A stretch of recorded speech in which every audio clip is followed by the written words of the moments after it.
ആഗോള സിനിമാ ചരിത്രത്തിൽ ഏറ്റവും കൂടുതൽ കളക്ഷൻ നേടിയ സിനിമ ഏതാണ്? ചലച്ചിത്ര ലോകത്തെയും പ്രേക്ഷകരെയും ഒരുപോലെ ആകർഷിക്കുന്ന ഒരു ചോദ്യമാണിത്.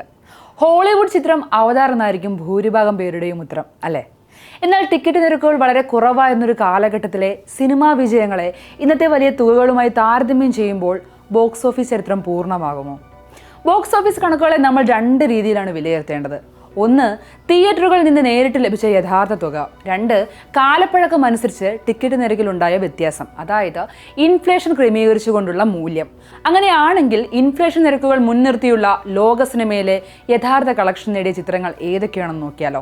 അതിനു മുൻപ് റിലീസ് ചെയ്ത സമയത്തെ തിയേറ്ററുകളിൽ നിന്ന് നേടിയ ആക്ച്വൽ റവന്യൂവിൻ്റെ അടിസ്ഥാനത്തിലുള്ള ആദ്യ 5 സ്ഥാനങ്ങൾ നോക്കിയാൽ ഈ പട്ടികയിൽ 1-ാം സ്ഥാനത്ത് തുടരുന്നത് ജെയിംസ് കാമറൂണിൻ്റെ 2009 ഇറങ്ങിയ അവതാർ തന്നെയാണ്. $2.9 ബില്യൺ ചിത്രത്തിൻ്റെ ആകെ വരുമാനം, അതായത് ഏകദേശം 24,000 കോടിയിലധികം ഇന്ത്യൻ രൂപ. 2-ാം സ്ഥാനത്ത് $2.7 ബില്യൺ മാർവലിൻ്റെ അവഞ്ചേഴ്സ് എൻഡ് ഗെയിമാണ്.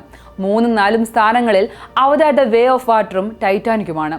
ലോക സിനിമയിലെ ഏറ്റവും വലിയ 4 വിജയങ്ങളിൽ 3-ഉം ജെയിംസ് കാമറൂൺ എന്ന ഒരൊറ്റ സംവിധായകൻ്റേതാണെന്നതും ശ്രദ്ധേയമാണ്. എന്നാൽ ഈ ഹോളിവുഡ് ആധിപത്യത്തിലേക്ക് 5-ാം സ്ഥാനത്തായി ഒരു ഏഷ്യൻ ചിത്രം കടന്നു വന്നിരിക്കുകയാണ്. ഹോളിവുഡിനെ പോലും അത്ഭുതപ്പെടുത്തിക്കൊണ്ട് 2025 റിലീസ് ചെയ്ത നേഷ്യ 2 എന്ന ചൈനീസ് ആനിമേഷൻ ചിത്രം നേടിയത് $2.2 ബില്യൺ. 5-ാം സ്ഥാനം സ്വന്തമാക്കിയാണ് ഈ ചരിത്രം കുറിച്ചിരിക്കുന്നത്. ഇനി ബോക്സ് ഓഫീസ് വിശകലനത്തിലെ ഏറ്റവും പ്രധാനപ്പെട്ട ഭാഗത്തിലേക്ക് വരാം. പതിറ്റാണ്ടുകൾക്ക് മുൻപത്തെ ടിക്കറ്റ് നിരക്കുകളും ഇന്നത്തെ ഐമാക്സ് 3D നിരക്കുകളും തമ്മിൽ വലിയ വ്യത്യാസമുണ്ട്. അതുകൊണ്ട് തന്നെ പണപ്പെരുപ്പം അഥവാ ഇൻഫ്ലേഷൻ ക്രമീകരിച്ച് ടിക്കറ്റ് വിൽപ്പനയുടെ എണ്ണം കണക്കാക്കിയാൽ ആഗോള ബോക്സ് ഓഫീസിലെ യഥാർത്ഥ ചിത്രം മാറും. ഈ കണക്കുകൾ പ്രകാരം ലോക സിനിമാ ചരിത്രത്തിലെ എക്കാലത്തെയും വലിയ വിജയം 1939 പുറത്തിറങ്ങിയ ഗോൺ വിത്ത് ദ വൈൻഡ് എന്ന ക്ലാസിക് ചിത്രത്തിനാണ്. ഇന്നത്തെ വിപണി മൂല്യത്തിലേക്ക് മാറ്റുമ്പോൾ ഈ ചിത്രത്തിന്റെ കളക്ഷൻ $4.5 ബില്യൺ, അതായത് 38,000 കോടിയിലധികം ഇന്ത്യൻ രൂപ.